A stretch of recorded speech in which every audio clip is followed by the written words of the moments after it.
આજના સમયમાં બાળકો જન્મે ત્યારથી તેમના હાથમાં મોબાઈલ સોંપી દેવામાં આવે છે, જેથી તેમનામાં શારીરિક અને માનસિક સંસ્કારોનું સિંચન થતું નથી. બાળકોના હાથમાંથી બાળપણ છીનવાઈ રહ્યું છે. શહેરોમાં તો મોબાઈલ ન મળવાથી બાળકો આપઘાત કરી બેઠે છે. એટલે આ પ્રોબ્લેમનું આપણે સોલ્યુશન લાવવું પડશે.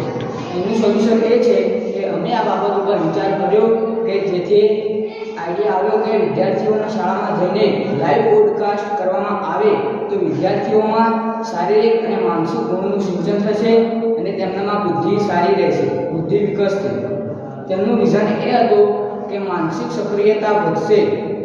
આ એક આંતર સાંકળ પ્રક્રિયા બની રહેશે.